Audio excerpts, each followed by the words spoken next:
বিষয়ে আমরা ইঙ্গিত পাচ্ছি যে ডক্টর ইউনূস এবং জেনারেল ওয়াকারের মধ্যে একটি আঁতাত হয়তো হয়ে গেছে। আইসিটির সঙ্গে হয়তো একটি আঁতাত হয়ে গেছে। ডক্টর ইউনূসের সঙ্গে আঁতাত হওয়া মানে আইসিটির সঙ্গে আঁতাত হওয়া এবং এখানে মূল বদমাইশি রোলটা প্লে করছে আইন উপদেষ্টা আসিফ নজরুল। এবং আপনারা যদি দেখেন যে গত কয়েকদিনে অর্থাৎ গতকালই আ প্রেস সচিব শফিকুল আলম তিনি বললেন যে সশস্ত্র বাহিনীর আর কোনো কর্মকর্তার বিরুদ্ধে পরোয়ানা জারির পরিকল্পনা নেই। এটির মাধ্যমে তিনি তার একটি ফেসবুক পোস্টের মাধ্যমে এটি জানিয়েছেন। তিনি বলেছেন যে আইসিটির সঙ্গে কথা বলে তিনি এই এম পোস্ট দিয়েছেন। অর্থাৎ দেখেন আর কোনো সশস্ত্র বাহিনীর আর কোনো কর্মকর্তার বিরুদ্ধে পরোয়ানা জারির পরিকল্পনা নেই। এখানে তো পরিকল্পনার কোনো বিষয় নাই। এখনো ধরেন আ ইলিয়াস আলীর যেই গুম হত্যা সেইটি তদন্তাধীন আছে যেটার সঙ্গে র‍্যাব এবং সেনাবাহিনীর অনেকেই যুক্ত। এখনো ধরেন কর্নেল হাসিনের যে গুমের মামলা সেটি তদন্তাধীন আছে। পাশাপাশি বিডিআর কমিশনের তদন্ত অনুসন্ধান চলছে। বিডিআর কমিশন হয়তো আইসিটিতে পাঠাবে না। কিন্তু বিডিআর কমিশন তো একটা অভিযুক্তের তালিকা পাঠাবে। যেকোনো আদালতেই হোক, সরকারের কাছেই হোক। সেখানেও তো সেনা কর্মকর্তারা অন্তর্ভুক্ত হবে। তো পরিকল্পনা নাই বলে আসলে প্রেস সচিব কি বোঝাতে চাইলেন? এটা কি কোনো ইঙ্গিত দিচ্ছেন তিনি? তারপরে ধরেন আরেকটা বিষয় যদি আমি আপনাদেরকে দেখাই, হঠাৎ করে দেখলাম আজকেই সকালবেলা উঠে দেখলাম যে ঢাকা সেনানিবাসে একটি ভবনকে সাময়িকভাবে কারাগার ঘোষণা করা হয়েছে। তো যাদের বিরুদ্ধে অভিযোগ যে ২৪ জনের বিরুদ্ধে অভিযোগ, যে ১৫ জন সেনা হেফাজতে আছে বলে দাবি করা হচ্ছে, সেই ১৫ জন ভিভিআইপি, এগুলা সব জাতির কৃতি সন্তান। এগুলো তো সব চোর ছাচ্চর। হাসিনার নির্দেশে নিজেদের অতিরিক্ত ক্ষমতা প্রয়োগ করে মানুষকে টর্চার করছে। এরা গুম খুনের সঙ্গে যুক্ত, এরা হত্যার সঙ্গে যুক্ত, এরা লুণ্ঠনের সঙ্গে যুক্ত। তাদের জন্য কেন ঢাকা সেনানিবাসের একটি ভবনকে সাময়িকভাবে কারাগার ঘোষণা করা হবে? এই অথরিটি কে দিচ্ছে? স্বরাষ্ট্র মন্ত্রণালয়কে। মানে আ উম আ মানে আপনারা বুঝতে পারছেন তো? মানে এই ২ টা ঘটনাতেই আপনারা বুঝতে পারবেন। এবং আমি যদি আপনাদেরকে এই সংক্রান্ত যে প্রজ্ঞাপনটি বের হয়েছে, সেই প্রজ্ঞাপন থেকে একটু দেখাই যে বাংলাদেশ ফৌজদারি কার্যবিধি ১৮৯৮ এর ৫৪১ এর ক্ষমতা বলে দ্য প্রিজনস অ্যাক্ট 1894 আ এর ধারা ৩ অনুসারে ঢাকা সেনানিবাসস্থ বাসার রোড সংলগ্ন উত্তর দিকে অবস্থিত ইএমএস বিল্ডিং নম্বর ৫৪ ঢাকা সেনানিবাস ঢাকাকে সাময়িকভাবে কারাগার হিসেবে ঘোষণা করা হইল। যথাযথ কর্তৃপক্ষের অনুমোদনক্রমে এই আদেশ জারি করা হইল। ইহা অবিলম্বে কার্যকর হইবে। এটি জারি করা হয়েছে স্বরাষ্ট্র মন্ত্রণালয় কারা শাখা ১ থেকে। এবং আ আপনারা যদি দেখেন যে এই যে ধরেন গুম খুনের সঙ্গে যুক্ত সেনা কর্মকর্তাদের বাঁচাতে জেনারেল ওয়াকারের যে প্রচেষ্টা, জেনারেল ওয়াকারের যে হুমকি-ধামকি, যে চোখ রাঙানি, তার কাছে আমার মনে হচ্ছে যেন ডক্টর ইউনূস শেষ মুহূর্তে এসে আত্মসমর্পণ করলেন। কারণ হচ্ছে যে এই জাতীয় অধ্যাদেশের কোনো যৌক্তিকতা নাই। প্রয়োজনে আ আসামিরা আদালতে আত্মসমর্পণ করবেন অথবা পুলিশ তাদেরকে ধরে আদালতে নিয়ে আসবে। আদালত তখন সিদ্ধান্ত নিবে যে তারা কি আ সেন্ট্রাল জেলে যাবেন, কি কাশিমপুরের জেলে যাবেন, কি আ বিশেষ কোনো কারাগার তাদের জন্য তৈরি করা হবে। আবারও বলি এখানে যাদেরকে অভিযুক্ত করা হয়েছে সাক্ষ্য প্রমাণ, তথ্য প্রমাণের ভিত্তিতে তারা কেউই নবাবজাদা নসরুল্লাহ খান না। তারা কেউই আ বাংলাদেশের আইনের ঊর্ধ্বে কোনো ব্যক্তি না। তারা প্রত্যেকেই গুম এবং খুনের সঙ্গে যুক্ত। তারা প্রত্যেকেই মানবতা বিরোধী অপরাধের সঙ্গে যুক্ত। তাদেরকে এত খাতির করার কোনো মানে নাই। বাংলাদেশ সেনাবাহিনীর যে সম্মান আমরা পুনরুদ্ধারের জন্য বিশেষ করে মইনীয় জানোয়ারটার হাত ধরে 111 এর মাধ্যমে বাংলাদেশ সেনাবাহিনীর মধ্যে যেই আ বিপর্যয় নেমে এসেছে, সেটি থেকে আমরা যখন চেষ্টা করছি যে গুম খুনের সঙ্গে যুক্ত মানে সর্বোচ্চ ধরেন ২৫ থেকে ৫০ জন। এর বাইরেও প্রচুর অভিযুক্ত আছে। এখনো বহু গুমের মামলা এখনো হয়ই নাই। বহুজন প্রস্তুতি নিচ্ছে, নানা সাক্ষ্য প্রমাণ জোগাড় করছে, নানা তথ্য জোগাড় করছে যে তারা মামলা করবে। তো আপনি এর মধ্যে বলে দিলেন যে আর কোন সেনা কর্মকর্তার বিরুদ্ধে গ্রেপ্তারি পরোয়ানা জারির পরিকল্পনা নাই। আপনি সাবজেল ঘোষণা করে দিলেন অ্যাম এ গায়ের জোরে।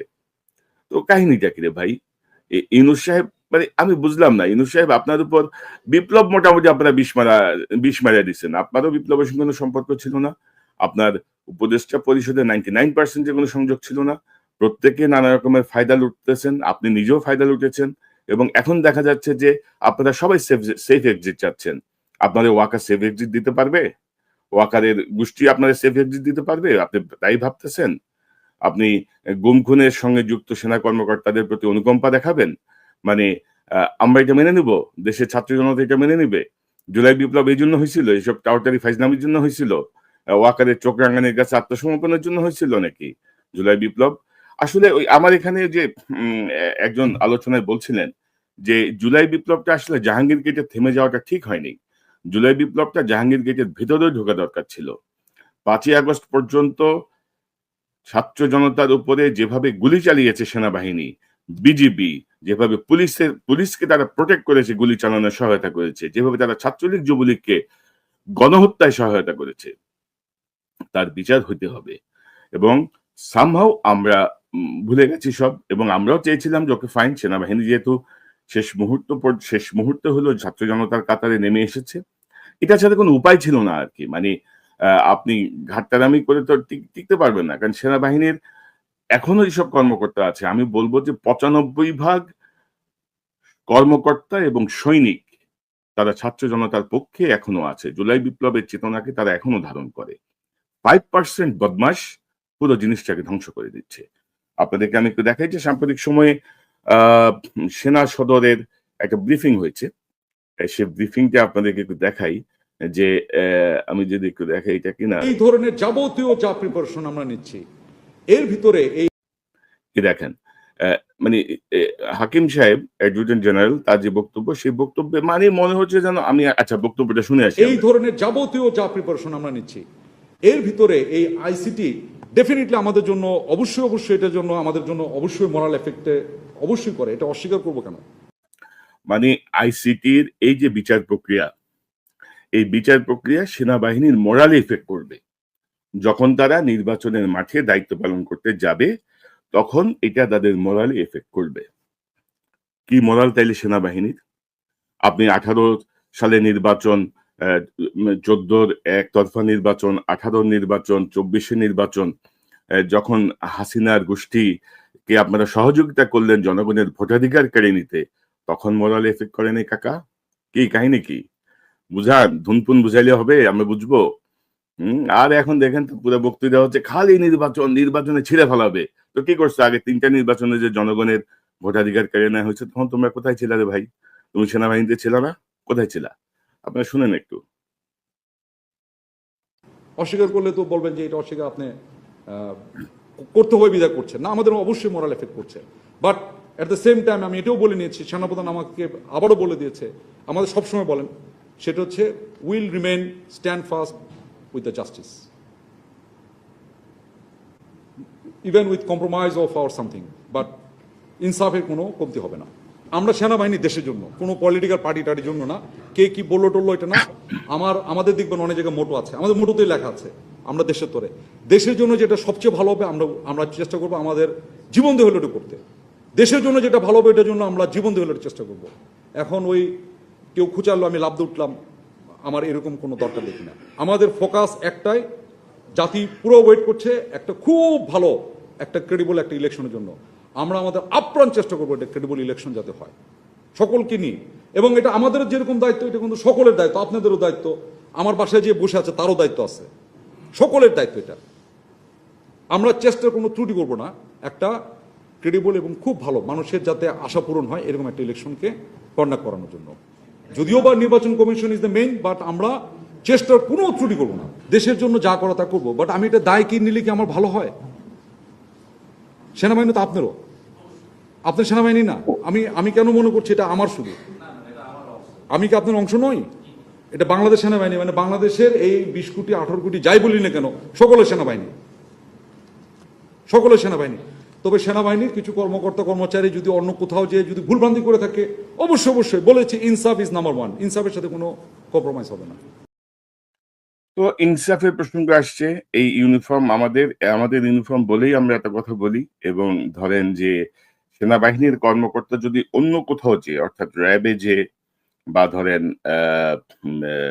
কি বলবো ডেপুটেশনে বিজিবিতে যে তারা যদি দায়িত্ব করে তারা সেনাবাহিনীর অংশ না, তিনি কায়দা করে এরকম একটা বিষয় পাঞ্চ করলেন, কিন্তু তাদের জন্য তিনি দাঁড়ান। এবং ধরেন আরেকটা বিষয় যদি আপনি দেখেন তার বক্তব্যের মধ্যে আছে যে জেনারেল কবির যে শেখ হাসিনার সামরিক সচিবের ইয়েতে ছিল, সে তো ইতিমধ্যে পালাই গেছে, এরকম একটা বিষয় আছে। এবং হাকিম সাহেবও তিনি বলছিলেন যে একজন মিসিং, একজন হচ্ছে অ্যাবসেন্ট ফ্রম দা কি বলবো সার্ভিস বা এরকম কিছু একটা তিনি মেনশন করেছেন।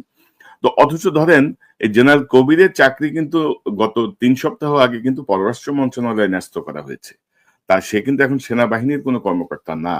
তো আপনি সেনাবাহিনীর তাকে আপনি কেন নোটিস করবেন ইয়ে হওয়ার জন্য, কি বলে রিপোর্ট করার জন্য? আপনার সেই রিপোর্ট করার রাইট আছে? আপনি তো তার চাকরি মোফাই দিয়েছেন, যেটা পররাষ্ট্র মন্ত্রণালয়। তো তৌহিদের বক্তব্য কি এখানে? তৌহিদ বদমাসটা জানে না যে সে পালায় যাচ্ছে? তৌহিদের কি স্টেটমেন্ট আমরা পেয়েছি এখনো কিছু? আমরা কিছু পাইনি। তো ইনসাফের প্রসঙ্গটা নিয়ে আমি আসছি। তার আগে জেনারেল হাকিমের আরেকটা বক্তব্য আপনাদেরকে শোনাতে চাই। সময় যে সাধারণ নির্বাচনে যে সেনাবাহিনী যা ভূমিকা ছিল তার থেকে অনেক বহুলাংশ বৃদ্ধি পেয়েছে, অনেক বড়, অনেক বড়। কিভাবে বলি, ওই সময় তো পুলিশ ওয়াজ ফাংশনাল, ওই সময় র্যাব ওয়াজ ফাংশনাল, ওই সময় সিভিল অ্যাডমিনিস্ট্রেশন ওয়াজ ফাংশনাল, ওই সময় অনেক কিছু এখনকার তুলনায় মোর ফাংশনাল ছিল। বাট এই সময়ে আপনার internal security, which is very very important for us at this moment in Bangladesh, internal সিকিউরিটির একটা পর্যায়ে যদি বেশি খারাপ হয়, it endanger the sovereignty of any country, not only Bangladesh, any country, any mightiest country of the world. Same internal security একটা limit পার হয়ে চলে গেলে ইট এন্ডেঞ্জার্স সভরিনটি, সার্বভৌমত্ব।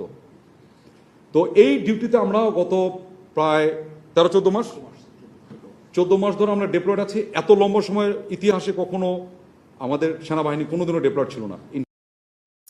তো ধরেন জেনারেল, আপনাদের মনে আছে নিশ্চয়ই, জেনারেল ওয়াকার এই গত 25শে ফেব্রুয়ারি রাওয়া ক্লাবে তার এক ভাষণে কিন্তু দেশের সার্বভৌমত্ব বিপন্ন হওয়ার হুমকি দিয়েছিলেন যদি বিশৃঙ্খলা তৈরি হয়। জেনারেল হাকিম কিন্তু সেই কথারই একটি পুনরাবৃত্তি করছেন। তো আপনারা যে 14 মাস এত লংগেস্ট টাইম যে মাঠে আছেন ম্যাজিস্ট্রেসি পাওয়ার নিয়ে, আপনারা কি ছিলেন? আপনারা কয়টা অপরাধী ধরছেন? কয়টা সন্ত্রাসী ধরছেন? কয়টা আওয়ামী লীগের ফ্যাসিস্টকে আপনারা ধরছেন? কয়টা চাঁদাবাজকে ধরছেন? কোন তথ্য আছে আপনাদের কাছে? বড় বড় কথা বলেন, পাবলিকের ঘোল খাওয়ান। মানে একটা অদ্ভুত একটা অবস্থা। এবং আমি যদি হাকিমের বক্তব্যের আরো ২-১টা পয়েন্ট যদি আপনাদেরকে আমি নোটিস করি, যে তিনি একটা জায়গায় বলেছেন যে সংবিধান স্বীকৃত সকল আইন তারা মানবেন বা মানতে বাধ্য। তার মানে কি জুলাই বিপ্লবের পরে যে অধ্যাদেশগুলো হয়েছে, যে আইনগুলো হয়েছে, সেগুলো আপনারা মানবেন না? সেগুলো আপনারা মানেন না? সংবিধান স্বীকৃত না? তারপরে ধরেন আপনি এই যে আপনারা যে অ্যাটাচমেন্ট অর্ডার দিলেন, সেই অ্যাটাচমেন্ট অর্ডারে কোনো সরকারি রেফারেন্স আছে? সরকারি আদেশের প্রেক্ষিতে আপনারা অ্যাটাচমেন্ট অর্ডার দিতে পারেন, নাকি আপনারা দ্বৈত শাসন ব্যবস্থা চালু করছেন? ওয়াকার সাহেব যা বলবে সেটাই কি রাষ্ট্রের দ্বিতীয় বিধান বা প্রথম বিধান? সরকারি অ্যাটাচমেন্টের আদেশটা কোথায়? আপনি যে বললেন যে এদেরকে অ্যাটাচমেন্টের আদেশ দেওয়া হয়েছে, এবং এখানে আপনি মিথ্যা কথা বলছেন। আপনি যখন বলছেন যে 15 জন আপনার হেফাজতে আছে, সেদিন পর্যন্ত আপনার কাছে 6 জন রিপোর্ট করছে, গতকাল পর্যন্ত 9 জন রিপোর্ট করছে। আপনার কাছে তথ্য যেমন থাকে জেনারেল হাকিম, আমাদের কাছেও তথ্য থাকে। সো নাটক কম করো প্রিয়, সহজ বাংলা কথা। ওই যে সার্বভৌমত্ব বিপন্ন হবে, হ্যান হবে, ত্যান হবে, এইসব কথা আমাদের ছাত্র জনতা বা আমাদেরকে বুঝাই কোনো লাভ নাই। সার্বভৌমত্ব বিপন্ন হবে, করতে দাও। তোমাদের আব্বা ভাতত করবে, মুদির গোষ্ঠী করবে, আসো দেখি, করুক দেখি কি হয়। সো এগুলা করে লাভ নাই। তোমরা এত কিছু করো, তো এত 1400 মানুষকে হত্যা করা হয়েছে, 1400 ছাত্র জনতাকে হত্যা করা হয়েছে, শিশু হত্যা করা হয়েছে 100-র বেশি শিশু। হেলিকপ্টার থেকে গুলি করা হয়েছে, স্নাইপার দিয়ে গুলি করা হয়েছে। এখন ইনসাফ মারাইলে হবে জেনারেল হাকিম? ইনসাফ কিসের ইনসাফ? তারপর দর্শক আপনারা দেখেন, এই যে ধরেন হাকিম বলতেছে যে সংবিধান স্বীকৃত আইন, তো সংবিধান স্বীকৃত আইন তার মানে কি জুলাই পরবর্তী সরকারের যে নির্দেশনা, যে আইন, সেগুলো সেনাবাহিনী মানতে বাধ্য না? এবং আমি যদি আপনাদেরকে একটা একটা সংবাদের দৃষ্টি আকর্ষণ করি, সংবাদ যদি দেখাই, আমি যদি দেখাই আপনাকে, এটি হচ্ছে গত 7ই অক্টোবরের একটা সংবাদ। অভিযোগ গঠনের পর অভিযুক্ত ব্যক্তি নির্বাচন ও সব সরকারি পদে অযোগ্য। আন্তর্জাতিক অপরাধ ট্রাইব্যুনাল তৃতীয়বারের মতো সংশোধন করা হয়েছে। ট্রাইব্যুনালে কোনো ব্যক্তির বিরুদ্ধে আনুষ্ঠানিক অভিযোগ গঠিত হলে অভিযুক্ত অ ব্যক্তি জাতীয় সংসদ স্থানীয় নির্বাচনে অযোগ্য বলে বিবেচিত হবেন। একই সঙ্গে সরকারি কোনো পদেও নিয়োগ পাবেন না। এবং এখানে যদি আপনি আরো ব্যাখ্যায় যান, সেখানে বলা হচ্ছে ৪ টি বিষয় তারা সেখানে অ্যা অ্যাম কি বলবো? নিষেধাজ্ঞার আওতায় এসেছেন ৪ টি বিষয়। তার মধ্যে আমি যদি এই ৪ টা বিষয়ের মধ্যে ২ টা বিষয় যদি আপনাদেরকে দেখাই ২-৩ টা। তিনি সংসদ সদস্য হিসেবে নির্বাচিত হওয়া বা থাকা, স্থানীয় সরকার প্রতিষ্ঠানের সদস্য, কমিশনার, চেয়ারম্যান, মেয়র বা প্রশাসক হিসেবে নির্বাচিত বা নিয়োগপ্রাপ্ত হওয়া, প্রজাতন্ত্রের কোনো চাকরিতে নিয়োগপ্রাপ্ত হওয়া এবং কোনো সরকারি পদে অধিষ্ঠিত থাকার ক্ষেত্রে যোগ্যতা হারাবেন। অর্থাৎ যে মুহূর্তে চার্জশিটভুক্ত হলো এই ২৪ জন সেনা কর্মকর্তা, সেই মুহূর্ত থেকে তারা কিন্তু আর কোনো সার্ভিসে নাই। তারা কিন্তু বরখাস্ত হিসেবেই গণিত হবে মামলার চূড়ান্ত নিষ্পত্তি হওয়া পর্যন্ত। তো আপনি যে এই যে সাবজেল ঘোষণা করলেন, এই সাবজেল সরকারই তো ঘোষণা করলো বাধ্য হয়ে ওয়াকারে চোখ রাঙানিতে। তো এটা কি এই অধ্যাদেশের সঙ্গে কনফ্লিক্ট করছে না? যে এ তো ভাই চাকরিতেই নেই, তাদের কেন আমার সেনানিবাসের ভবনকে কারাগার ডিক্লেয়ার করে সেখানে রাখতে হবে? সে কোন মানে মহান ব্যক্তি, সে কোন হরিদাস পাল যে তার জন্য আমার স্পেশাল ব্যবস্থা করতে হবে? বাংলাদেশের বহু আ নিরীহ মানুষ নির্বিচারে জেল খেটেছেন, রিমান্ড খেটেছেন, টর্চারড হয়েছেন এদের হাতে। তো এখন কি আইন কি আইন মানে আইনের এই পরিবর্তন কেন? যেখানে যারা বরখাস্ত তাদের কোনো চাকরি নাই। তারা চার্জশিটভুক্ত হওয়ার পর থেকে। তাদের জন্য আপনি কেন আলাদা ব্যবস্থা করবেন? তো আমরা ডক্টর ইউনূসকে বলছিলাম যে, "ভাই আপনার যদি কোনো সাপোর্ট লাগে আপনি বলেন আমরা রেডি টু সাপোর্ট ইউ। চোখ রাঙানিকে ভয় পাইয়েন না। বিপ্লবের সঙ্গে আপনার কোনো সম্পর্ক ছিল না এবং আপনি গত ১৪ মাসে কিছুই শিখতে পারেন নাই, কিছুই করতে পারেন নাই। নিজস্ব কিছু ফায়দা এবং আপনার উপদেষ্টাদের কিছু ফায়দা দেয়া ছাড়া আপনি কিছুই করতে পারেন না ইনফেক্ট। অর্থনীতি নিয়ে কপচান, প্রবাসীরা টাকা পাঠায় আপনার এই অর্থনীতিকে আপনার রিজার্ভকে ৩১-৩২ বিলিয়ন ডলারে নিয়ে গেছে। এগুলো সব প্রবাসীদের টাকা। আপনি কি ছিঁড়ছেন রে ভাই? আপনার সরকার কি ছিড়ল? যে কাজটা করা দরকার ছিল, এই যে জুলাই শহীদদের পরিবার এখনো মানে অভাব অনটনে দিন কাটাচ্ছে। শহীদদের যারা আহত তাদের চিকিৎসা হচ্ছে না এখনো। তারা এখনো ঘুরে বেড়াচ্ছে। আপনি কি করতেছেন রে ভাই? আপনার কি জন্য বসানো হয়েছিল? আপনার মূল লক্ষ্যটা কি ছিল? মূল দায়িত্বটা কি ছিল? জুলাই বিপ্লবে তো আমাদের বাংলাদেশের আ ৯০ ভাগ মানুষ বা ধরেন ৮০ ভাগ মানুষ ওতপ্রোতভাবে যুক্ত ছিল। প্রবাসীরা ৮০ ভাগ যুক্ত ছিল। সবাই যুক্ত ছিল, সবার সমর্থন ছিল। আপনাকে আমরা আনপ্যারালাল সমর্থন দিয়ে গেছি। এই করার জন্য? ওয়াকারের চোখ রাঙানিতে এসে মাথা নত করার জন্য? ওয়াকারের সঙ্গে আঁতাত করে নিজের সেফ এক্সিট নিশ্চিত করার জন্য? আপনার চোর উপদেষ্টাদেরকে রক্ষা করার জন্য?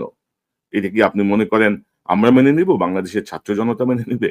প্রশ্নই তো ওঠে না। জেনারেল ওয়াকার এবং ডক্টর ইউনূস আঁতাত করে আপনারা কিছুই করতে পারবেন না। এসব চোখ রাঙানি বহুত দেখছি আমরা। চোখ রাঙানির দিন আর নাই রে ভাই। আপনাদেরকে এই বাস্তবতাটা যদি আপনারা বোঝেন তাইলে ভালো আরকি। তো ইনসাফের কথা আসছে। এখন ধরেন বিচার চাই আমরা। বিচার এবং ইনসাফ।